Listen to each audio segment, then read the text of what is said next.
E dando sequência à estação Fertilidade do Solo e Herbologia, nós convidamos os pesquisadores Vitor Spader e também o Everton Macucci, eles que estarão falando conosco sobre o manejo de plantas daninhas no sistema de produção. Então vamos convidar o Vitor, inicialmente. Seja bem-vindo também, Vitor. Obrigado, Lidiane. Fique à vontade. Obrigado. Boa tarde a todos, então, que estão nos assistindo. Então, depois de ver uma bela apresentação aí de fertilidade do solo, né, nós vamos dar sequência falando um pouquinho de manejo de plantas daninhas. E eu acho que os temas casam, até porque nós estamos fazendo adubação e estamos colocando insumos no solo para que nós possamos obter o melhor resultado possível das culturas que nós vamos plantar. Porém, se nós tivermos plantas daninhas na área, plantas indesejáveis, né, chamadas daninhas, essas plantas estarão competindo com as culturas que nós tivemos na área pelos insumos que nós estamos colocando, seja adubação ou qualquer outro insumo, de modo a reduzir o potencial produtivo, porque parte desses insumos serão, então, utilizados pelas plantas daninhas. Então, o que nós queremos, quando nós falamos em manejo de plantas daninhas no sistema de produção, é justamente fazer com que a gente elimine a ocorrência, né, dessas plantas para que não tenha competição com as culturas e, consequentemente, afetando a produtividade das culturas. Isso é importante pensar no manejo de plantas daninhas não apenas na cultura que nós temos no campo, mas sim no sistema como um todo. Por quê? Porque essas plantas, elas se forem manejadas apenas em alguns momentos do ano, ou seja, dentro de uma determinada cultura, e não em todo o ano, elas vão se multiplicar, produzir semente, e essa semente vão trazer problemas nas culturas subsequentes. Então, sempre que se falar em plantas daninhas, o correto, o ideal, é se falar em sistema de produção, considerando o ano todo. Muito bem. Então, colocamos alguns tópicos principais que nós vamos abordar nessa apresentação. Então, como eu já falei, quando a gente pensa em sistema de cultivo, se fala em o ano inteiro, ou seja, de janeiro a janeiro, né, de janeiro a dezembro, né? Então, vamos abordar um pouco dentro disso e destacando sempre, como o evento aqui é de cereais de inverno, focando também, principalmente, os cereais de inverno, né? Então, tanto um manejo em pré ou pós-emergência seletivos para essas culturas aí que temos no inverno. Ok, bom, qual é o sistema de cultivo que se pratica aqui nessa região? Né? Região de Guarapuava, região alta, que não é diferente de toda a região alta e de elevada altitude aí do sul do Brasil, tá? São muitas áreas parecidas com a nossa, desde aqui, de sul de São Paulo até o Rio Grande do Sul. Basicamente é o seguinte, no verão se planta, a maior parte das áreas é cultivada com milho e soja, onde se inicia o cultivo em setembro, final de agosto, início de setembro e até dezembro, dependendo se for milho ou soja, e se colhe essas culturas a partir de janeiro até metade de abril, aí, também milho e soja, né? Aí, no inverno, normalmente se planta culturas de trigo, cevada, aveia, cobertura ou outras culturas de cobertura, e muitas dessas áreas também são usadas como pastagem, que também é mais ou menos o mesmo período que vai do final de maio, início de junho, até novembro, meados de novembro, basicamente. Então, o que acontece? Dentro desse período, quando nós tiramos a cultura de inverno e entramos com cultura de verão, nós não temos nenhum intervalo. Nós, basicamente, eliminamos a cultura de inverno e entramos na sequência com a cultura de verão. Então, o solo permanece coberto nesse período, na sequência, né? Agora, quando nós tiramos a cultura de verão até a introdução da cultura de inverno, sim, nós temos um período aqui que varia de 2 a 4 meses, dependendo da situação, onde nós, muitas vezes, não temos culturas, chamado vazio ou pousio, né? Então, esse é um gargalo que precisamos prestar muita atenção. Por quê? Porque é justamente quando nós não temos culturas no campo, quando esse solo está descoberto, ou seja, não está ocupado por uma cultura, é que as plantas daninhas vão se multiplicar, vão se reproduzir, né? E isso aqui tem uma consequência direta na infestação das próximas safras, porque essas sementes vão germinar seja na próxima cultura ou, inclusive, no próximo ou nos próximos anos, né? Tem sementes que têm dormência de plantas daninhas que permanecem vários anos no solo. Então, mesmo que eu faça um manejo na cultura seguinte, não quer dizer que nas próximas ou nos próximos anos eu não tenha infestação. Tem sementes que levam tempo para germinar. Então, é importantíssimo que dentro desse período, que normalmente é o gargalo, é onde se faz, é onde as plantas daninhas se estabelecem e se multiplicam e depois vão causar problema em todas essas culturas aqui.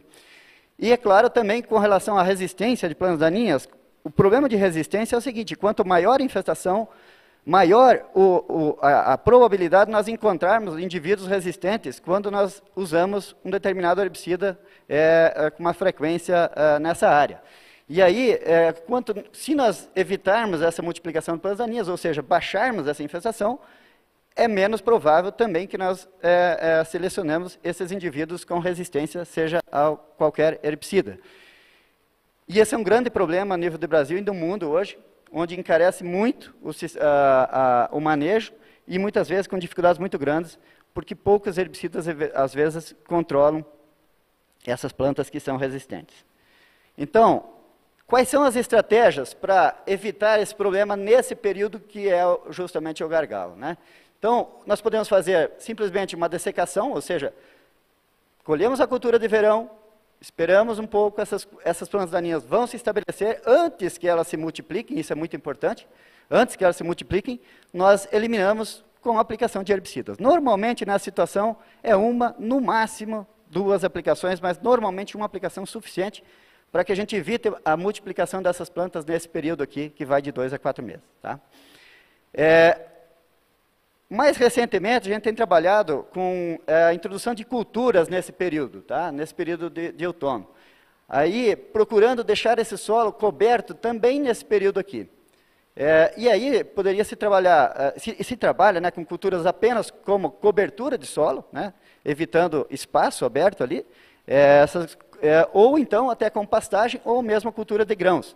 E um exemplo que eu coloco é o cultivo de feijão, que tem entrado muito bem nesse período, cultivado após soja e milho, principalmente no caso das primeiras áreas colhidas de soja e milho, onde se coloca uma cultura, por exemplo, de feijão e se consegue com uma grande frequência, grande probabilidade de se colher ainda sem muito risco, né? Então, além de estar cobrindo o solo nesse período, que normalmente ficaria descoberta, nós também podemos estar acrescentando renda, ou seja, aumentando a rentabilidade do sistema como um todo. Isso, para manejo de plantas daninhas, é fundamental, é extremamente importante. E se a gente conseguir manter, então, esse solo coberto, seja com uma cultura de interesse econômico, ou com apenas cultura de cobertura, ou mesmo com pastagem, mas desde que esse solo esteja coberto, nós estaremos diminuindo o espaço para que essas plantas daninhas se multipliquem. E, consequentemente, ao longo dos anos, nós baixaremos a infestação na área e facilitaremos todo o manejo como um todo ao longo dos anos. No início, isso pode se tornar um pouco mais, um investimento um pouco maior nos primeiros anos, porém, ao longo dos anos, nós teremos uma situação contrária, com um custo muito menor pela menor infestação que ocorre. Então, aqui só para ilustrar, então aqui, ó, soja, milho no verão, que são as principais, né, os cereais de inverno, que aqui poderia ser uma pastagem também, ou uma cultura de cobertura, né, trigo e cevada. E no outono, ao invés de ter um período vazio, nós entraríamos aí com uma cultura de cobertura, aqui um exemplo do nabo forrageiro, mas poderia ser outras culturas também, ou então cultivo de feijão, que encaixa muito bem dentro desse período também. Dessa forma, então, nós normalmente somos obrigados a fazer a rotação de mecanismos de ação de herbicidas, ou seja, temos dentro dessas diversidade de culturas, nós vamos trabalhar com diferentes herbicidas, né? E isso para o sistema é muito bom, porque nós temos a possibilidade de trabalhar com diferentes mecanismos de ação, de modo que nós não estaremos fazendo pressão em nenhum mecanismo. E isso, consequentemente, tem um efeito direto na seleção de indivíduos resistentes. Com esse sistema, dificilmente nós teremos problema de resistência de plantas daninhas a qualquer que seja o mecanismo de ação ou herbicida nessa área. Tá? E a segunda grande vantagem é que, como eu comentei anteriormente, Se nós não damos espaço para as plantas daninhas se estabelecerem e se multiplicarem, nós, consequentemente, ao longo dos anos, nós teremos uma redução na infestação, e isso, a partir do momento que estivermos numa situação de baixa infestação, tudo fica mais fácil, inclusive com custo menor para se fazer o manejo, e, além disso, sem perdas de produtividade das culturas pela interferência dessas plantas. Então, como eu já coloquei, os benefícios são vários, né? Então, nós vamos ver nesse trabalho, é um trabalho de 8 anos já sendo conduzido, onde ele compara duas situações. Então, uma primeira situação é manejo de plantas daninhas apenas nas culturas, mas no verão e no inverno. Então, se eu plantei milho ou soja, ou plantei trigo, cevada, ou pastagem, ou cultura de cobertura, eu faço manejo de plantas daninhas dentro dessas culturas, como manda o figurino, certinho, porém, eu não tenho feito, nessa situação, manejo no intervalo entre as culturas. Após a cultura de verão, aliás, após a cultura de verão, isso, e até a cultura de inverno, aquele intervalo que normalmente fica sem culturas. Tá? E a situação, em 8 anos, partindo de uma infestação original aqui, 100% da infestação original da área, né, que era uma área infestada, ao longo de 8 anos, nós percebemos que a infestação praticamente se manteve estável, uma leve redução aqui. Por que ela tem se mantido estável se nós estamos fazendo o manejo dentro das culturas? E não estamos deixando estabelecer plantas daninhas dentro das culturas. Justamente por quê? Porque não é dentro das culturas que essas plantas estão se multiplicando, mas sim no intervalo, quando não tem cultura na área, no intervalo de pousio, de entre safra. Agora, na outra situação, nós temos um manejo dentro do sistema, como na primeira, mais um manejo na entre safra, que seja ou uma dessecação, ou então a introdução de uma cultura nesse período de entre safra, não permitindo o estabelecimento de plantas daninhas. E vejam como se comportou a infestação de plantas daninhas partindo da mesma situação original e ao longo de 8 anos, como nós chegamos à infestação comparada ao sistema anterior. Uma redução drástica aqui de infestação. Agora eu pergunto, onde fica mais fácil e onde eu tenho menos problemas no manejo de plantas daninhas, comparando essas duas situações? Fica muito nítido que é justamente nessa. Né? Isso com 8 anos nós temos praticamente 20% da infestação original, né, nessa situação, e apenas com uma intervenção num período de entre-safra comparado com o outro sistema.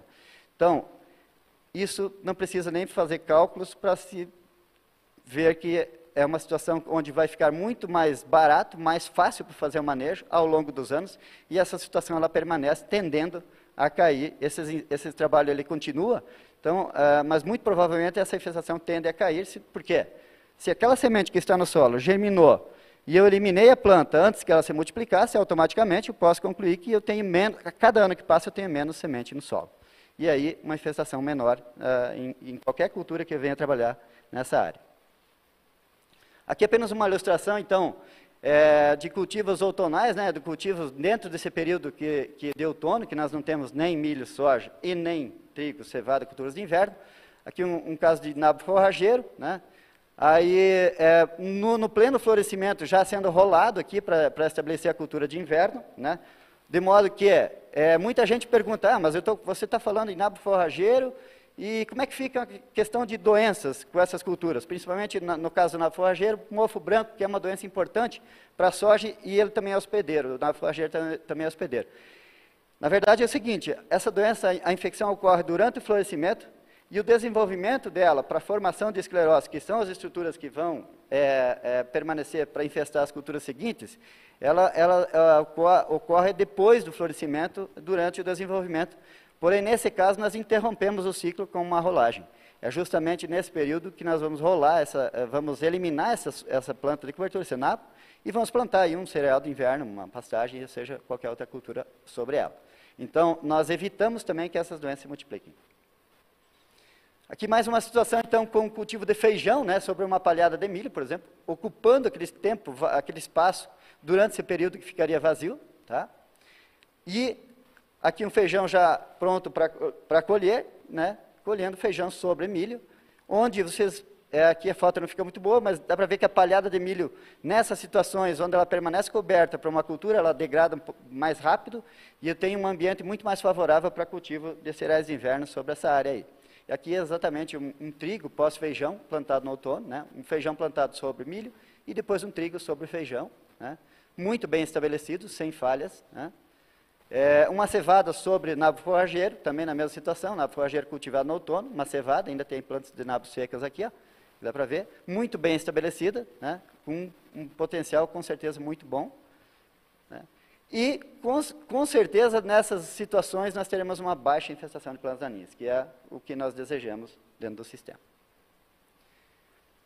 Agora, feito isso, se nós ainda trabalharmos com ferramentas de herbicidas bem planejados dentro das culturas de inverno, nós temos, por exemplo, aqui uma situação onde tem um herbicida novo, que está chegando no mercado agora, né, esse produto aqui, que ele foi aplicado em pré-emergência, ou seja, após a semeadura do trigo, ele é seletivo para trigo e cevada, pode ser usado as duas culturas, mas logo após a semeadura foi aplicado, e nós vemos aqui um período, até 50 dias após a emergência da cultura, com um controle, no caso de azevém aqui, extremamente alto, aí, próximo a 100%. Ou seja, nesse período, a cultura já está totalmente estabelecida, não havendo necessidade de uma nova intervenção, apenas com uma aplicação de um produto que, como ele é novo, ele não sofreu nenhuma pressão ainda, nós não temos nenhum problema de resistência. E no caso de azevém, por ser uma planta importante para a região, né, nós temos então essa ferramenta aí, que casa muito bem dentro desse sistema. Então aqui uma foto só ilustrando uma aplicação desse produto, muito seletivo, sem causar nenhum dano na cultura. Né. Aqui, então, esse resultado aqui ele mostra o comparativo de 3 produtos em cima de plantas de azevém normais e plantas de azevém de biótipos resistentes a esse mecanismo de ação, inibidores de LS, que são a maior parte dos herbicidas pós-emergentes usados hoje no inverno. E vejam, de fato, os produtos que pertencem a esse mecanismo, eles não controlam esse biótipo resistente. Controlam muito bem o azevém normal, mas não controlam o resistente. Mais uma opção que está chegando também no mercado, tá? Um outro mecanismo de ação, com o controle dos 2 biótipos aí, das dois azevens aí, de uma forma muito boa. Tá? Então, aqui mostrando justamente onde foi usado o produto adequado, né, e onde não foi usado, que sobrou de azevém dentro da área, na colheita, após a colheita da cultura, né, do trigo. Aqui, trazendo agora para manejo de dicotiledôneos, né, folhas largas, eu trouxe 3 espécies que são importantes para a região e que muitas vezes têm trazido uma certa dificuldade por terem uma tolerância a alguns herbicidas, que é o polígono, né, ou cipadeviado, a cravorana, ou ambrósia, né, nome científico, e a serralha, ou então soncos. Né. Então, aqui nós temos o diferente comportamento aí para diferentes grupos de herbicidas. Vejam que nenhum deles controla 100% todas essas plantas. Né? Alguns controlam muito bem uma, não controlam outras, e assim vai. Então, é importantíssimo que, quando se vai fazer um planejamento de herbicidas, se tenha, de fato, um profissional responsável atendendo e que conheça essas situações para que faça, de fato, um posicionamento daqueles produtos adequados, de acordo com aquilo que tem na área, daquelas espécies que correm na área. Tá? Como é que estamos no tempo? Bom, então, indo para o final, então, só como considerações. Então, quando se pensa no manejo dentro do ano inteiro, como nós comentamos, é importantíssimo, então, isso facilita muito o manejo dentro não só da cultura de inverno, mas de todas as culturas, diminui a infestação, então, e perdas de produtividade por causa de infestação, né, em todas as culturas também. Reduz os problemas de resistência, sem dúvida nenhuma, aqui nós temos uma menor infestação, menor problemas de resistência, e, consequentemente, melhorando o resultado aí, e ao longo do tempo, com certeza, uma redução de custos de manejo de plantas daninhas em todas as culturas. Ok? Muito obrigado, então. Não, só aqui mostrando uma foto, então, só antes de terminar, com um manejo feito da forma adequada no final, na colheita, com plantas muito pequenininhas, muito fácil para se fazer controle antes de entrar com a próxima cultura, e é isso que a gente deseja, né? Uma cultura estabelecida depois dentro do sistema, sem nenhum problema de planta daninha. Totalmente limpo. Muito obrigado.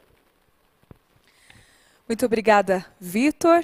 Nós temos, acho que um vídeo, né, Vitor, com o Everton Macucci também, com as informações, é isso? Tem uma parte de... Então, vamos assistir antes aí o o Everton. Vitor, você pode continuar comigo que nós temos uma pergunta aqui de um cooperado também, então nós já vamos responder. A ideia hoje aqui é nós mostrarmos como que a FAPA realiza o manejo de plantas daninhas de forma experimental.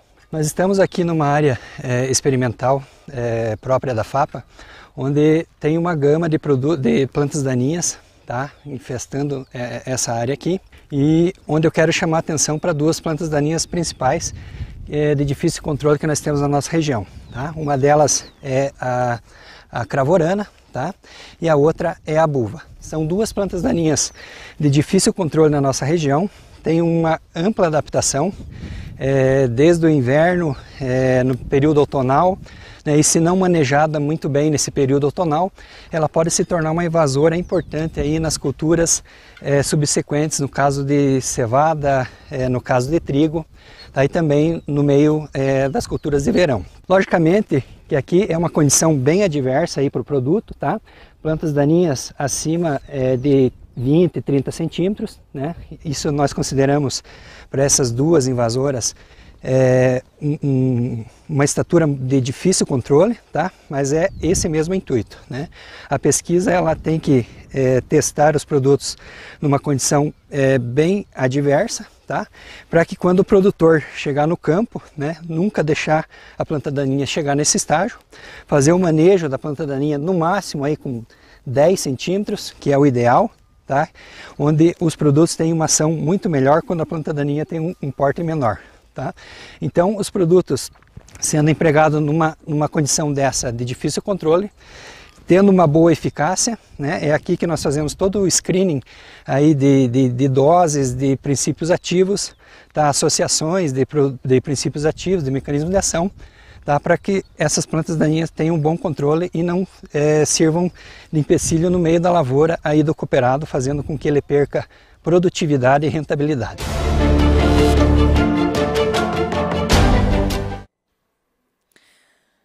Este foi então o Everton nos trazendo informações. E Vitor, antes de você também se retirar aqui do nosso estúdio, nós temos o cooperado Igor Klein, que ele tem uma dúvida para você nos responder também.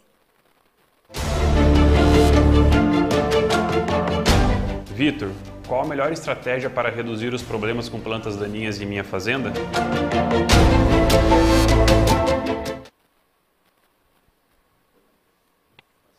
Pode responder. Então, deixa eu só ler a pergunta, pode ser? Então, falando aqui, qual a melhor estratégia para reduzir os problemas com plantas daninhas na fazenda aí do nosso cooperado? Bom, obrigado pela pergunta, Igor, e eu acho que é uma bela pergunta. De fato, ela casa muito bem com o tema que nós apresentamos. A melhor estratégia, em qualquer situação que você queira reduzir o problema de plantas daninhas, a melhor estratégia começa pela redução da infestação. E como eu faço isso? Evitando que esses indivíduos se multipliquem dentro da área. Então, eu não posso permitir que as plantas daninhas produzam semente, seja em qualquer época do ano dentro da minha fazenda. Se eu fizer isso, automaticamente, a cada ano eu teria uma infestação menor, e aí o manejo fica mais fácil em qualquer cultura com os herbicidas. É claro que a segunda parte seria o uso, então, de herbicidas adequados para cada situação dentro das culturas que eu tenho dentro da área. Mas a principal ferramenta é a redução de infestação e, somada a isso, um manejo adequado de herbicidas, ok? Ok, muito obrigada também pela sua participação, Vitor, e continue conosco. Obrigado.